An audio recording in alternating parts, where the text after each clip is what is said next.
Letnan Jenderal TNI, Purnawirawan H. Prabowo Subianto Djoyohadikusumo, lahir tanggal 17 Oktober tahun 1951, adalah seorang politisi, pengusaha, dan perwira tinggi militer Indonesia. Ia menempuh pendidikan dan jenjang karir militer selama 28 tahun sebelum berkecimpung dalam dunia bisnis, politik, dan pemerintahan.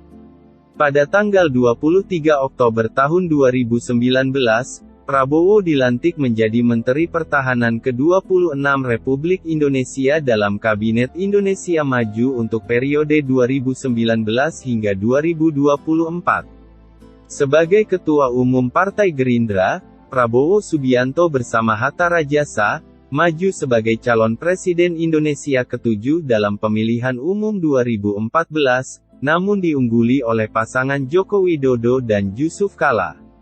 Ia mencalonkan diri sebagai Presiden pada pemilihan umum Presiden Indonesia 2019, berpasangan dengan Sandiaga Uno. Pada Rapimnas Partai Gerakan Indonesia Raya tanggal 13 Agustus tahun 2022 di Sentul, Prabowo menerima pencalonan partainya untuk mencalonkan diri sebagai presiden pada pemilihan umum Presiden Indonesia 2024. Lahir di Jakarta, masa kecil Prabowo sebagai putra ekonom Sumitro Djoyohadikusumo banyak dilewatkan di luar negeri bersama orang tuanya. Karena pengalaman ini, Prabowo fasih berbahasa Indonesia, Perancis, Jerman, Inggris, dan bahasa Belanda. Minatnya pada dunia militer dipengaruhi oleh pamannya, Subianto Djoyohadikusumo yang gugur dalam pertempuran Lengkong. Selepas lulus dari Akademi Militer di Magelang pada tahun 1974 sebagai seorang Letnan II, ia menjadi salah satu komandan operasi termuda dalam sejarah Angkatan Darat saat memimpin operasi Tim Nanggala di Timor Timur. Karirnya melejit setelah menjabat sebagai Wakil Komandan Detasemen Penanggulangan Teror di Komando Pasukan Khusus pada tahun 1983. Pada tahun 1996, Prabowo diangkat sebagai Komandan Jenderal pada korps tersebut. Saat menjabat, ia memimpin operasi pembebasan sandera di Mapenduma. Ketika jatuhnya Presiden Soeharto, ayah mertuanya, pada bulan Mei tahun 1998, Prabowo sedang menjabat sebagai Panglima Komando Cadangan Strategis. Setelah diberhentikan dari dinas militer, Prabowo menghabiskan waktu di Yordania dan di beberapa negara Eropa. Sekembalinya ke Indonesia, ia menekuni dunia bisnis, mengikuti jejak adiknya Hashim Djoyohadikusumo yang merupakan seorang konglomerat. Bisnis Prabowo meliputi sedikitnya 27 perusahaan yang bergerak pada sektor-sektor yang berbeda. Pada tahun 2008, ia mendirikan Partai Gerakan Indonesia Raya, Gerindra. Selain itu, ia juga pernah aktif sebagai ketua di Himpunan Kerukunan Tani Indonesia. Di bidang olahraga, Prabowo aktif di Ikatan Pencaksilat Indonesia dan Persekutuan Pencaksilat Antara Bangsa. Prabowo Subianto lahir di Jakarta pada tanggal 17 Oktober tahun 1951. Ia merupakan anak ketiga dan putra pertama dari bapaknya Sumitro Djoyohadikusumo yang berasal dari Kebumen, Jawa Tengah dan ibunya Dora Marisigar, yang lebih dikenal sebagai Dora Sumitro yaitu seorang wanita Kristen Protestan berdarah Minahasa, yang berasal dari keluarga Maengkom di Langowan, Sulawesi Utara. Ayahnya merupakan seorang pakar ekonomi dan politisi Partai Sosialis Indonesia yang pada saat itu baru saja selesai menjabat sebagai Menteri Perindustrian di Kabinet Natsir, pada April tahun 1952, tak lama setelah kelahiran Prabowo, Sumitro diangkat kembali sebagai Menteri Keuangan pada Kabinet Wilopo. Prabowo memiliki dua orang kakak perempuan, Bianti Ningsih Midrawati dan Mariani Ekowati, dan seorang adik lelaki, Hashim Djoyohadikusumo. Dari keluarga ayahnya, Prabowo merupakan cucu dari Margono Djoyohadikusumo, pendiri Bank Negara Indonesia dan Ketua Dewan Pertimbangan Agung yang pertama. Nama pertamanya diambil dari pamannya, Kapten Subianto Joyo Hadikusumo, seorang perwira tentara keamanan rakyat yang gugur pada pertempuran Lengkong pada Januari tahun 1946 di Tangerang. Keluarga Joyo Hadikusumo sendiri dikatakan merupakan keturunan dari Raden Tumenggung Kertanegara, seorang Panglima Laskar Pangeran Diponegoro di wilayah Kedu, dan Adipati Merapat, Bupati Banyumas yang pertama. Dengan itu, garis keturunan keluarga itu dapat ditarik lagi pada penguasa-penguasa awal Kesultanan Mataram. Masa kecil Prabowo banyak dihabiskan di luar negeri, terutama setelah keterlibatan ayahnya menentang pemerintah Presiden Soekarno di dalam pemerintahan revolusioner Republik Indonesia di Sumatera Barat. Prabowo menyelesaikan pendidikan menengahnya di Victoria Institution di Kuala Lumpur, Malaysia, Zurich International School di Zurich, Swiss, dan The American School di London, Inggris. Baru setelah kejatuhan Soekarno dan naiknya Soeharto, keluarga Sumitro kembali ke Indonesia, dan Prabowo masuk ke Akabri di Magelang, Jawa Tengah. Prabowo mengawali karir militernya di TNI Angkatan Darat pada tahun 1974 sebagai seorang Letnan II setelah lulus dari Akabri Darat di Magelang. Dari tahun 1976 hingga 1985, Prabowo bertugas di Komando Pasukan Sandi Yuda Kopasanda, pasukan khusus Angkatan Darat pada saat itu. Salah satu penugasan pertamanya adalah sebagai komandan peleton pada Grup I para komando yang menjadi bagian dari pasukan operasi Tim Nanggala di Timor Timur. Berusia 26 tahun, Prabowo merupakan salah satu komandan peleton termuda dalam operasi tersebut.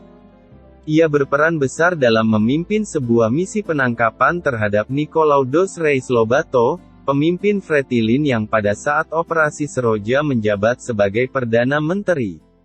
Dengan bantuan adiknya sendiri Antonio Lobato, Kompi Prabowo menemukan Lobato di Maubise, sebuah kota kecil 50 km di selatan Dili. Ia tewas tertembak di perut saat bertempur di Lembah Mindelo pada tanggal 31 Desember tahun 1978, salah satu peristiwa yang menandai berakhirnya perlawanan terbuka Fretilin terhadap invasi militer Indonesia dan bermulanya pendudukan militer atas bekas wilayah jajahan Portugal tersebut.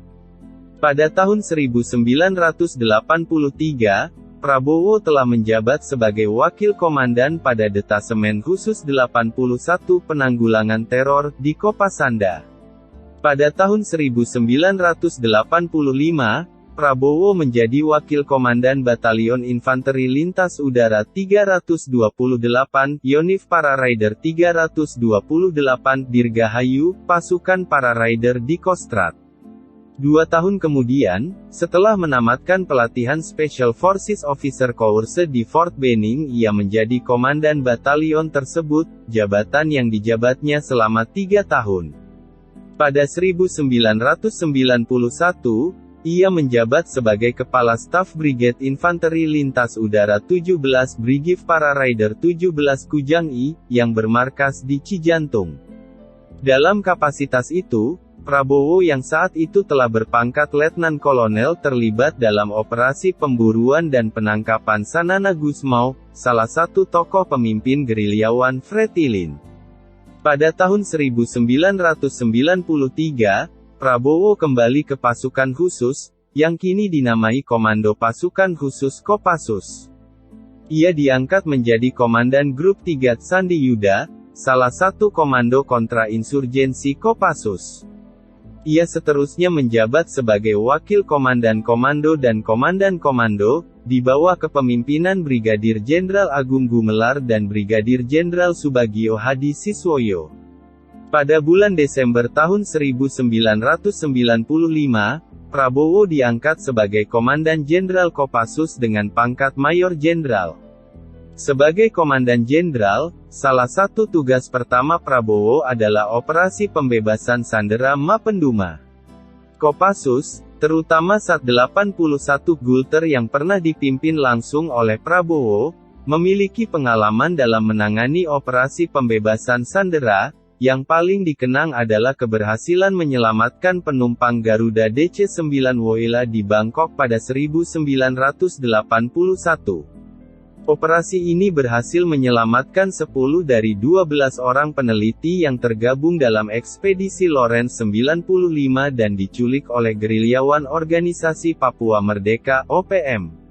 Meskipun diwarnai oleh insiden penembakan Komandan Sat 81 oleh anak buahnya sendiri, namun operasi ini dianggap berhasil menyelamatkan nyawa para peneliti yang berkebangsaan Indonesia, Inggris, Belanda, dan Jerman.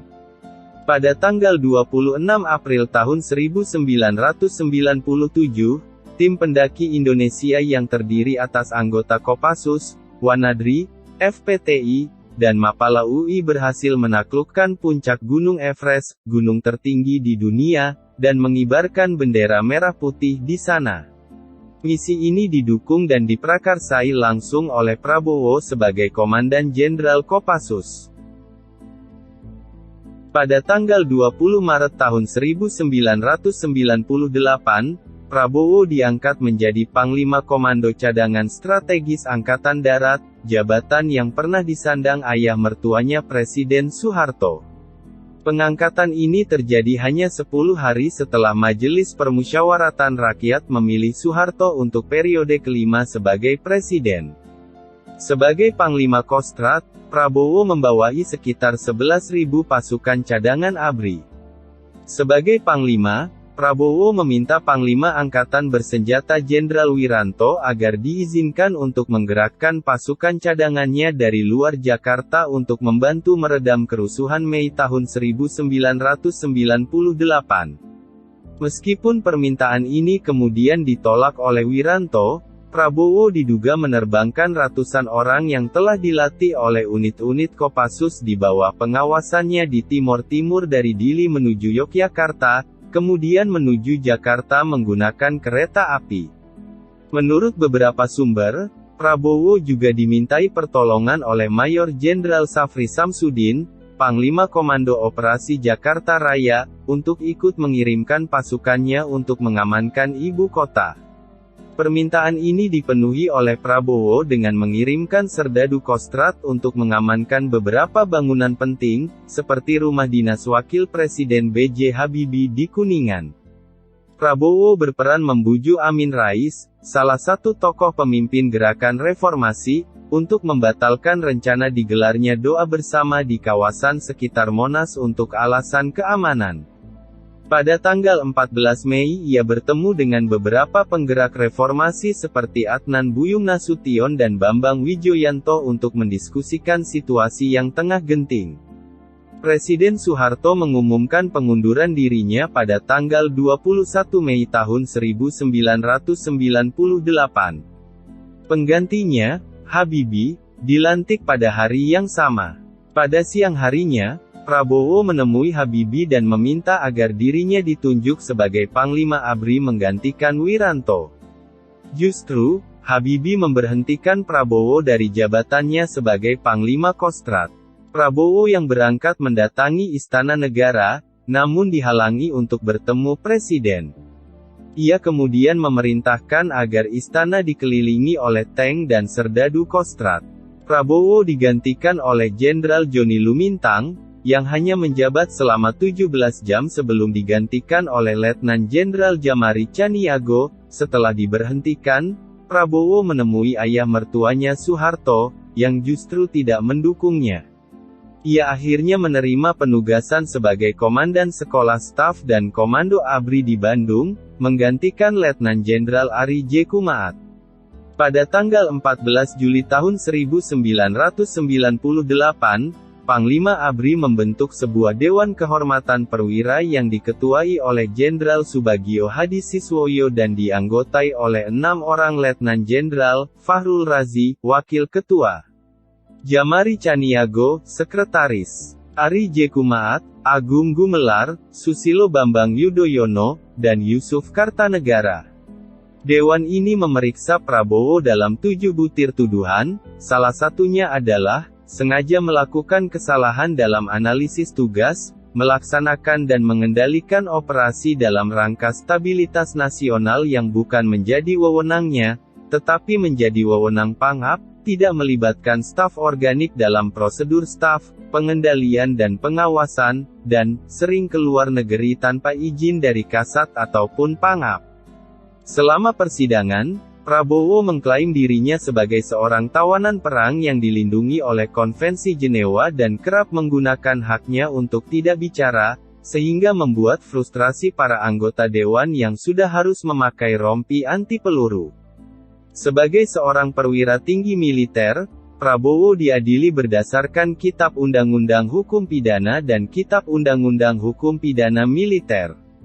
Dalam putusannya, DKP memutuskan ia bersalah melakukan tindak pidana ketidakpatuhan, pasal 103 KUHPM, memerintahkan perampasan kemerdekaan orang lain, pasal 55 1 kedua KUHPM dan pasal 333 KUHP, dan penculikan pasal 55 1 kedua dan pasal 328 KUHP. Menurut Fahrul Razi, dewan tersebut pada awalnya ingin menggunakan kata pemecatan pada putusan akhirnya. Namun, mempertimbangkan status Prabowo sebagai menantu dari mantan presiden, DKP akhirnya menggunakan kata pemberhentian dari dinas keprajuritan. Pemberhentian Prabowo dari dinas militer menimbulkan kontroversi pada saat pemilihan umum 2009, apabila politisi Gerindra Fadlizon membantah bahwa Prabowo dipecat, melainkan diberhentikan dengan hormat.